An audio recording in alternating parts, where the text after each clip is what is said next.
Welcome back to my channel. Today what we are going to be going over is the 2022 House races. So I originally did try to record this video. I even uploaded it, but apparently there was no sound.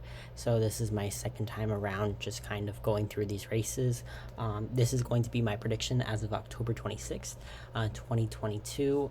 Kind of just with the current polling data that we have, fundamentals, expert ratings, all the good stuff, and me trying to actually predict who's going to take control of the House and by how many, by what's the margin.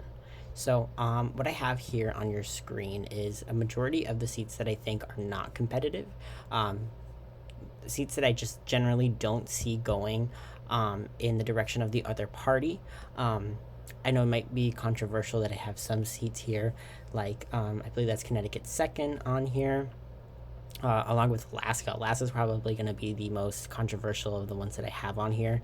But I do think that Mary Peltola, she's probably going to win by almost 10 points this time around. And I just generally don't see her losing this seat. Alaska really loves her incumbents. So yeah, so first off, we're going to start in the Northeast. So up here in the Northeast, Maine second, Jared Golden's going to hold on probably by a lean margin. Even if it does drop below that 50% threshold, ranked choice voting has helped Jared Golden in the past, and I think that this year is going to be no exception. Then on to New Hampshire, nothing really too special here. It's essentially going to be the same result as 2020.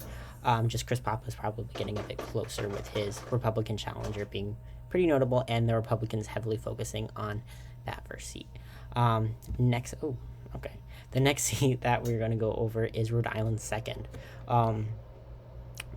It's a seat that I believe is about Biden plus 13 plus 14. Seth Magaziner and Alan Fung have been really good at fundraising on both sides. Alan Fung is the more moderate Republican, while Seth Magaziner is your more typical Democrat. I'm just kind of lean this more towards Magaziner, just as a tilt margin. I think it's going to be one of the closest races in the entire nation. But I do see the partisanship of the district kind of inching Magaziner ahead at the very end. Next is going to be Connecticut's 5th congressional district with Johanna Hayes. That's going to be a lean, probably just under that 5-point threshold. Now I'm going to go over to New York and the Long Island districts. So, I believe this is Lee Zeldin's old district. Apologize for that. This is Lee Zeldin's old district. I think that generally it's going to be close because Biden didn't win this, but I'm just going to say it by a lean margin. I think this is definitely a pickup opportunity for Democrats in the future. And then I'm also going to say that I believe this is Sean Patrick Maloney's old seat, or actually no, I think this is Thomas Suozzi's seat.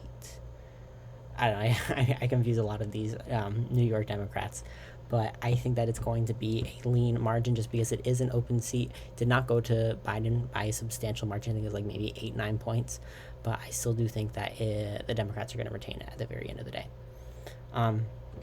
Next up is going to be kind of like these upstate districts. So I think, Sean Patrick Maloney, this is the new district that he's running in. He moved to this district. Along with Pat Ryan, I think they're going to win by just under 5 points. It's going to be competitive. It's good that the Democrats are investing in this race, but I do think that the Republicans are going to kind of narrow this up, especially compared to 2020. So next up is going to be the districts. Oh my gosh, what is up with my computer today? I'm so sorry for that. Both of these districts, I'm going to say, are lean Republican. I know it might seem weird that these districts won by Biden would be lean Republican, but I do think that the Democratic candidates in both of these districts are not necessarily the strongest. And the Republican candidates, while, oh my goodness. Sorry, it's all over the place today. But I think that, the Republicans are going to inch ahead at the very end, probably going over 3-4 points and winning these upstate districts. Upstate New York is probably going to be pretty red with Lee Zeldin running at the top of the ticket for the governor's race.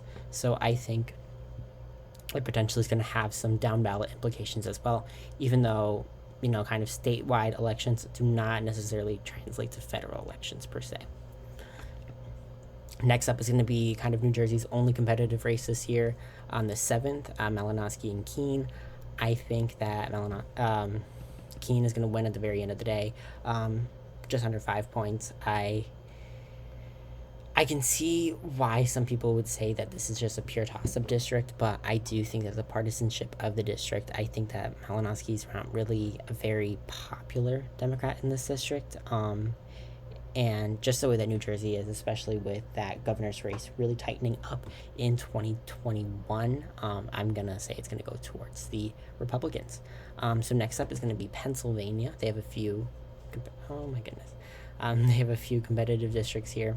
I think Matt Cartwright is going to very narrowly hold on. However, I do think Susan Wild is going to lose re-election, but very narrowly, probably 2 to 3 points.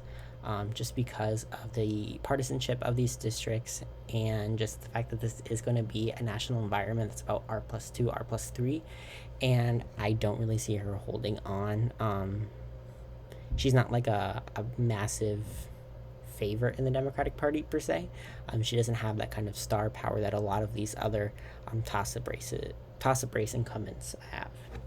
And then over here, this open seat left by Connor Lamb.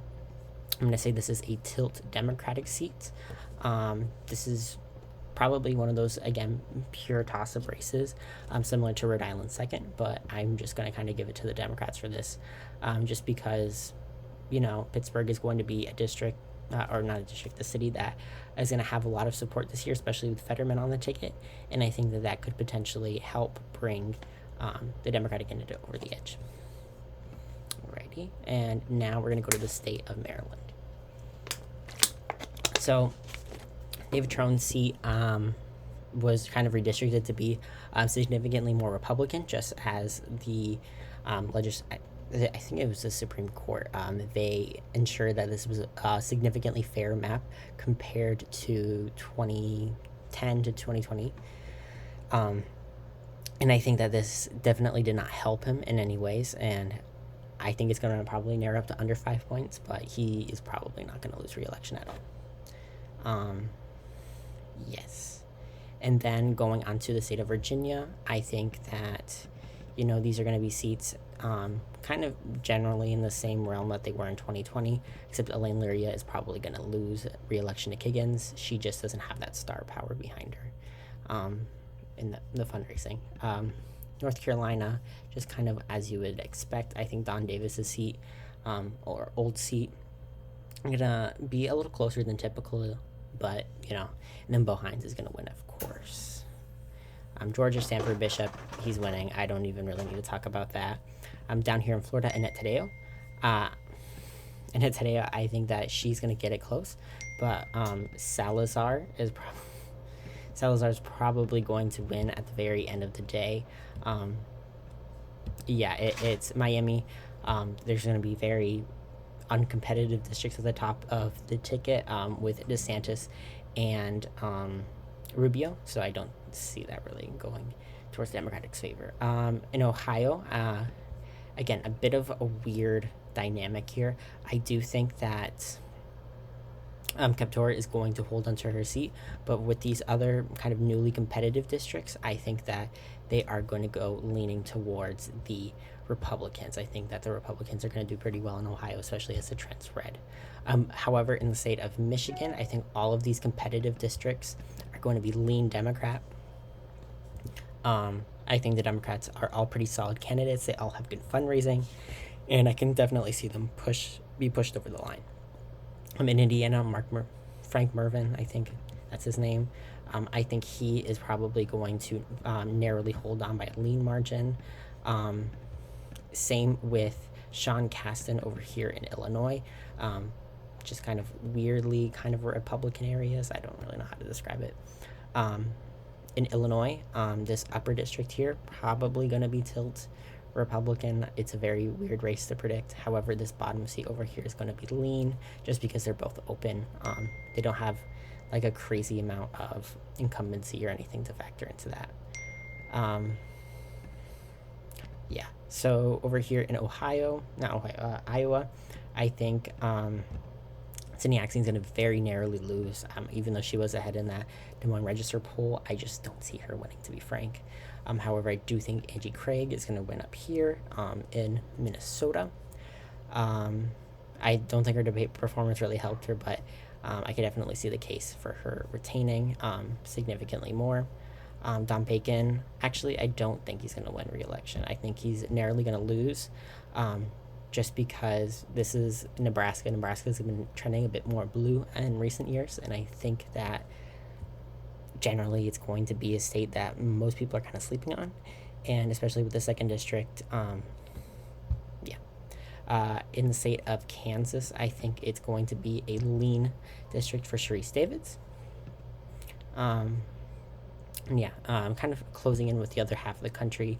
These southern Texas districts are going to be close, in my opinion. However, I do see them all going to lean margins for their respective parties. Monica De La Cruz, she's going to win for the Republicans. However, I do think Mayra Flores and Henry Cuellar are going to eventually lose as well. Are going to, Henry Cuellar is going to win, and the Mayra Flores, she's not going to win.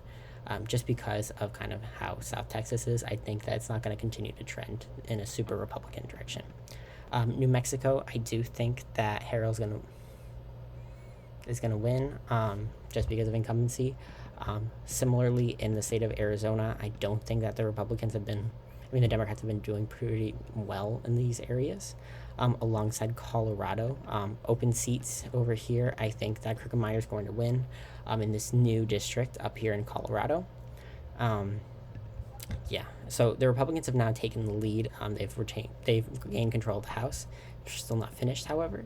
I think that all of these seats in Nevada are going to be super close, but probably lean margins. It's Nevada. That's kind of how it is.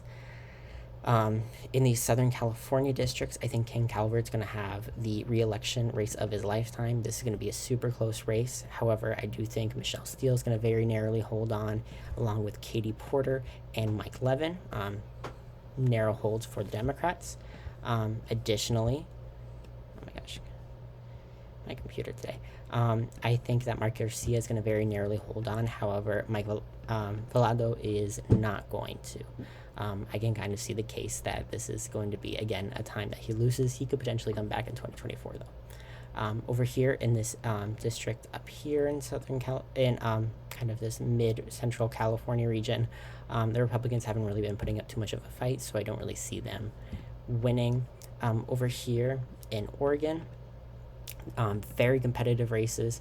I do, however, don't see them really going to the Republicans at this rate. I know that's kind of a controversial opinion, but I do think that partisanship is going to win at the very end. And then in the state of Washington, the third, again, controversially, I think that Perez has been doing pretty good at fundraising and kind of, holding her own. So I can see her definitely holding onto or making this district pretty competitive. And then, the 8th is also going to be pretty substantially for the Democrats. So this is the general House races that I have as of October 26th, 2022. If you guys have any disagreements or any opinions about my current ratings, if you want me to elaborate a bit more in the comments, just leave a comment down below. Thank you guys so much for watching, and have a great rest of your day.